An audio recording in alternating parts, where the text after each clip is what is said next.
Assalamualaikum warahmatullahi wabarakatuh. Perkenalkan, nama saya Selvi, NPM 112111351, kelas B Manajemen. Di sini saya akan menjelaskan tentang salah satu sila dari Pancasila, yaitu sila kedua yang berbunyi kemanusiaan yang adil dan beradab. Di sini saya akan mengkaitkan dengan kehidupan sehari-hari saya di rumah dan yang sudah saya jalankan. Sila kedua itu berbunyi kemanusiaan yang adil dan beradab.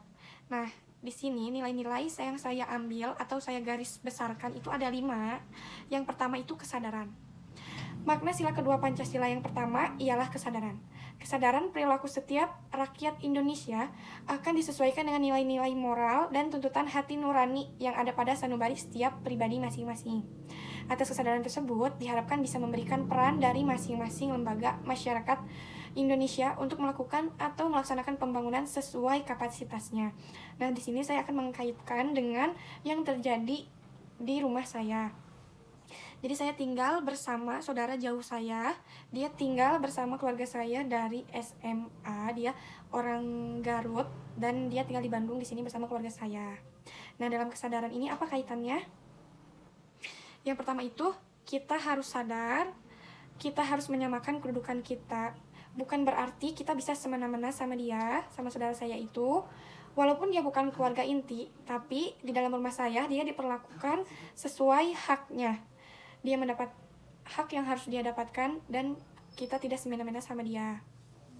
Jadi kita harus sadar bahwa kita itu sesama manusia walaupun dia bukan keluarga inti dari kami.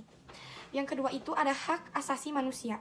Makna sila kedua yang berikutnya ialah serangkaian pengakuan serta menghormati hak asasi manusia antar individu yang sejatinya dimiliki seseorang ketika ia baru dilahirkan dari rahim ibunya. Dari hak asasi manusia ini yang bisa saya kaitkan dari kehidupan sehari-hari, walaupun dia bukan lahir dari rahim yang sama bersama saya, tetapi tetap dia mempunyai hak sebagai manusia, hak dihormati, hak untuk mendapatkan kasih sayang. Nah, kebetulan ibu saya dan bapak saya itu tidak memilih-milih atau tidak memberikan hak yang berbeda walaupun kami bukan dari rahim yang sama. Yang ketiga, poin ketiga yang bisa saya ambil dari sila kedua yaitu mengembangkan, yaitu kemanusiaan. Apa kaitannya? Maksudnya kemanusiaan yaitu kita mengembangkan atau menumbuhkan sikap saling mencintai antar sesama makhluk atas dasar kemanusiaan. Jika bisa melaksanakan hal di atas, tentu saja tindakan manusia mempunyai batasan yang akan mengurangi jumlah ketidakjahatan. Nah, kita juga harus menimbulkan rasa kasih sayang ini di dalam rumah. Karena jika tidak ada kasih sayang, itu akan timbul kejahatan. Nah, walaupun saudara saya itu bisa dikatakan bukan keluarga inti, tapi dia tetap mendapatkan kasih sayang dari ibu dan ayah saya. Contohnya seperti pengambilan rapot juga diambil oleh ibu saya atau ayah saya.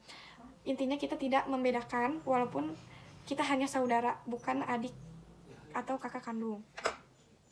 Poin keempat itu ada keadilan.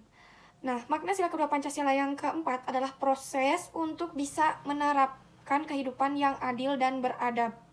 Makna yang satu ini sangat penting, mengingat pembangunan yang ada harus merata serta harus dilakukan dengan terus mempertimbangkan jumlah penduduk dan wilayah. Nah, kalau untuk di rumah, itu bisa kita kaitkan seperti keadilan dalam menerima hak. Karena saya dan saudara saya itu beda sekolah dan motor kita itu di rumah cuma 2. Jadi kita bergantian untuk membawa motor. Jadi kalau yang bawa motor itu pulangnya misalnya pulang telat jadi nggak saling jemput. Jadi kalau yang nggak bawa motor dia pulangnya naik Grab. Nah, karena kita bukan saudara kandung tetapi ibu dan ayah saya menekankan untuk kita mendapatkan hak yang sama. Contohnya seperti pembagian membawa motor tersebut. Dalam keadilan ini juga bisa kita lakukan dalam keluarga kita. Ibu dan ayah saya ikut adil itu dalam urusan kayak mencuci piring. Mau siapapun setelah makan itu kita menuliskan bahwa setelah makan itu harus mencuci piring. Jadi ayah saya, ibu saya, saudara saya dan saya juga kalau mencuci piring kita masing-masing, gak membeda-bedakan ya. Maksudnya beradab itu walaupun ayah saya ketua rumah tangga atau pemimpin dari rumah tangga, dia juga nggak semena-mena untuk nyuruh-nyuruh kita, tapi dia juga memiliki adab. Karena adab itu berlaku untuk semua umur, tidak membedakan tua atau muda. Nah, untuk yang kelima itu ada tenggang rasa. Apa sih tenggang rasa itu? Nah, tenggang rasa itu pengalaman dalam mewujudkan sikap yang terkandung dalam sila kedua Pancasila ini bisa memberikan dorongan dan memunculkan dan mengembangkan sikap tenggang rasa atau saling hormat menghormati dalam hubungan sosial baik antar individu maupun kelompok masyarakat. Nah, kalau di rumah itu lebih ke individu ya. Misalnya dalam kita berempat itu ada perbedaan pendapat. Nah, jadi kita harus menghormati apa yang pemimpin kita pilih dan kita nggak boleh ada rasa kecewa karena itu juga untuk kebaikan kita bersama-sama dan kepentingan bersama-sama. Contohnya itu seperti meminta saran atau ada yang berhubungan sama kita berempat dan salah satunya nggak setuju, nah kita diskusikan dan salah satu keputusan yang diambil itu dari ayah saya. Seperti itu. Cukup sekian contoh-contoh yang sudah saya lakukan di rumah. Mohon maaf bila masih banyak kesalahan dan kurangnya materi. Dan dari saya, wassalamualaikum warahmatullahi wabarakatuh.